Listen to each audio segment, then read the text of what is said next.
Manchester City have once again proven their mettle in the race for a Champions League spot, clinching a dramatic victory over direct rivals Aston Villa. Meanwhile, on the red side of Manchester, United have started making concrete moves in their pursuit of a top summer transfer target. At the Etihad, a stoppage-time strike in the 94th minute by Matheus Cunha secured a crucial 2-1 win for City, pushing Aston Villa into a high-pressure position and lifting Pep Guardiola's side into third place in the Premier League standings. The match began in thrilling fashion as Bernardo Silva opened the scoring, only for Villa to equalize quickly through a penalty converted by Marcus Rashford after Ruben Dias was penalized for a foul inside the box. City pressed relentlessly throughout the second half but found no way past Villa's disciplined backline until Jeremy Doku burst down the flank in added time, delivered a low cross, and Nunez calmly slotted it home. After the match, manager Pep Guardiola admitted, "We are not used to winning like this. Late goals are usually Liverpool's trademark, but today I am truly happy." While praising the fighting spirit and spark of his players, Pep was also candid in calling this season a disappointment. Even if they reach the FA Cup final and qualify for the Champions League, he emphasized, only the Premier League brings a complete sense of success, and this season we did not achieve that. Still, he noted that the team is regaining energy and momentum in the closing weeks. Guardiola singled out Nunez for special praise, stating, "He is a fantastic player. In a season where many have had to play out of position, Nunez continues to shine with his versatility, technique, and great mentality." Hero of the night, Matheus Cunha shared after the game, "The goal came at the perfect moment. We understand how much this win means, and we will fight to finish the season as high as possible." Elsewhere, in Liverpool, captain Virgil van Dijk has publicly urged the club to retain Wataru Endo, the quiet leader of the dressing room, despite limited playing time under new head coach Arne Slot. "You need players like Endo to build a squad," Van Dijk stated. "He gives his all on and off the pitch." Endo has only lost 748 minutes in the Premier League this season, but every appearance has helped Liverpool maintain balance in midfield. Previously pursued by Marseille for a fee of £11.8 million, Endo is now also attracting interest from several European clubs. In contrast, Darwin Núñez's future at Anfield appears to be hanging by a thread. The Uruguayan forward has lost his starting role and is edging closer to a summer exit, with the Saudi Pro League seen as a likely destination. Although he turned down a big-money offer from the Middle East in January, Liverpool are now open to reasonable bids. Núñez has started just one Premier League match since February and has missed the last 2 games. Despite featuring 42 times across all competitions this season, he has only 17 starts with 7 goals and 7 assists, numbers far below expectations considering his £85 million transfer fee. His contract runs until 2028, but Liverpool no longer view him as untouchable. His former club Benfica are monitoring the situation closely. Due to a clause in the transfer deal, if Núñez fails to make another start, Benfica will lose out on a final €5 million bonus. They have already received €10 million after he reached the 10 and 35 start milestones, but his tally remains at 59, just one short of triggering the final payment. Nonetheless, internal sources confirm that Núñez's absence is purely due to sporting reasons, not financial.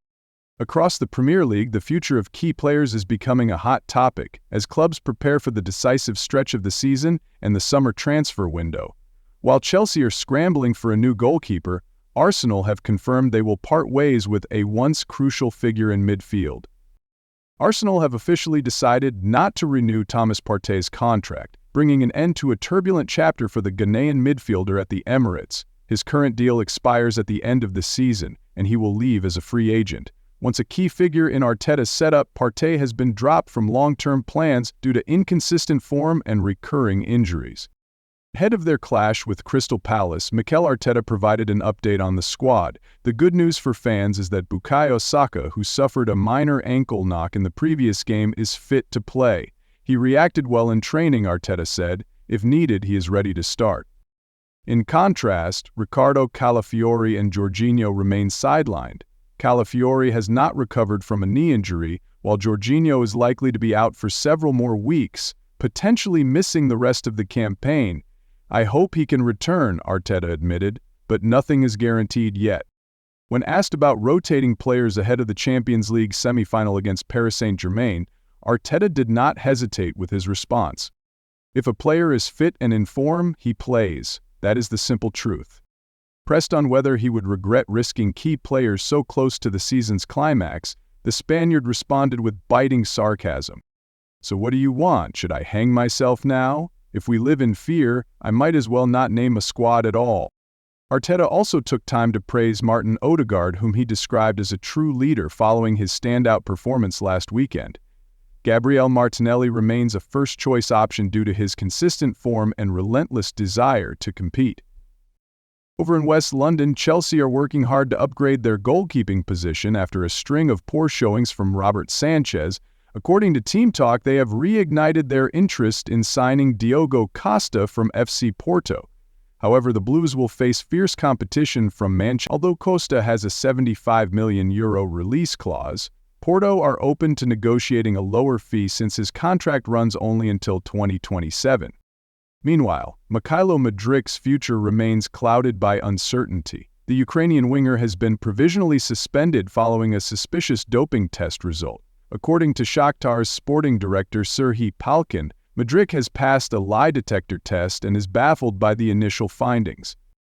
If found guilty, Mudryk could face a long-term suspension, similar to the case of Paul Pogba. This would not only be a major blow to Chelsea but also directly impact Shakhtar Donetsk, as performance-based bonuses in the transfer agreement may no longer apply, potentially costing the Ukrainian side up to €30 million. Another case in question is Joao Felix, who looks set to leave Stamford Bridge after a season that failed to take off. West Ham has emerged as a potential loan destination, while Felix himself reportedly wants to return home to Portugal. Chelsea has made it clear that he is no longer part of their long-term plans and are ready to offload him to ease the wage bill. Felix has scored 11 goals and contributed 2 assists in 40 appearances for Chelsea, but those numbers have not been enough to satisfy the board or the fans at Stamford Bridge. Up north, Manchester United is preparing a potential blockbuster move for Matheus Cunha from Wolves, but they must sell players to balance the budget. Marcus Rashford, who is currently playing impressively on loan at Aston Villa, is now on the list of possible departures. He recently scored against Manchester City, and under new head coach Ruben Amorim, Rashford's exit from Old Trafford is very much on the cards. Manchester United is targeting the signature of Matheus Cunha, the Brazilian striker who is lighting up the Premier League with Wolves. His release clause stands at £62.5 million. Manager Ruben Amorim has identified Cunha as the top candidate for the number 10 role, hoping to add firepower to a front line that has only managed 38 goals in 33 league matches, a worrying figure for a club in the Big Six. Cunha has scored 16 goals across all competitions this season and has expressed a desire to compete at a higher level to chase trophies. However, questions remain about his discipline as he has received 2 red cards in a single season. To fund the move, United will need to offload players, and Marcus Rashford is the most likely option. Currently on loan at Aston Villa, Rashford is being monitored by several top clubs, including Barcelona, which he has openly admired and dreams of joining one day. Relations between Rashford and the Manchester United hierarchy have reportedly broken down. Internal sources confirm the English forward has decided not to play another match under manager Ruben Amorim. Despite struggling in a United shirt, Rashford has impressed at Villa, especially during the recent narrow 2-1 loss to Manchester City. He nearly opened the scoring within 18 seconds with a shot off the post and later calmly converted a penalty after a foul on Jacob Ramsey by Ruben Dias, confirmed by VAR. With 6 goals against Manchester City, Rashford now trails only Wayne Rooney and Jamie Vardy on the list of players with the most goals against the Citizens. Although Villa lost the match, Rashford's performance has reignited interest in him across the transfer market. Meanwhile, in North London, Tottenham Hotspur is sinking into a full-blown crisis. Manager Ange Postecoglou is almost certain to leave the club at the end of the season, regardless of their Europa League outcome. According to The Telegraph, the Spurs board is preparing for a change, with Andoni Iraola, Marco Silva, and Thomas Frank named as candidates. It is not just the manager. Director of football Scott Munn is also likely to depart, while new CEO Vinay Venkacham has been appointed to oversee a complete overhaul. The club's instability was further exposed following their 18th Premier League defeat, a 1-2 loss to Nottingham Forest at Tottenham Hotspur Stadium, dropping them to 16th place. Dejan Kulusevski, newly returned from injury, did not hold back in criticizing the club's transfer strategy and season planning. He stated, "Big clubs know what they need. They have enough depth to compete on all fronts. We do not. If Spurs want to treat every match with respect, they need to play each one like it is the last of the season." He also admitted that the early season injury crisis was the result of poor planning from the top. Defender Cristiano Romero has not ruled out a move away from Tottenham. When asked about a potential switch to La Liga, with Real Madrid showing interest, he said, "I want to experience all the top leagues, and I really enjoy Spanish football." While confirming his commitment to finishing the current season, the Argentine defender left the door open for a summer transfer. At Stamford Bridge, Chelsea is also preparing for a turbulent summer. The goalkeeper position remains a glaring weakness after a string of errors by Robert Sanchez. The club has reopened talks to sign Diogo Costa, Porto's #1, in a deal that could cost up to €70 million. Chelsea will face stiff competition from Manchester United, Manchester City, and Bayern Munich for the 25-year-old's signature. Meanwhile, the future of Mykhailo Mudryk remains uncertain following allegations of a positive doping test. According to Shakhtar sporting director Serhii Palkin, Mudryk passed a lie detector test and is awaiting the results of the B sample to prove his innocence. If the case is not cleared, Chelsea stands to lose up to €30 million in bonus payments included in the transfer deal. As for Joao Felix, his chances of leaving Chelsea on loan are increasing. West Ham is seen as a possible destination, though the player reportedly prefers to return to his homeland. The Blues have already decided he is not part of their long-term project and are open to offloading him to reduce wage expenses. Finally, with Manchester City accelerating into high gear, Arsenal heads into tonight's match under immense pressure. The gap is just 5 points, and with the remaining fixtures, even one slip-up could become a turning point that defines the entire season.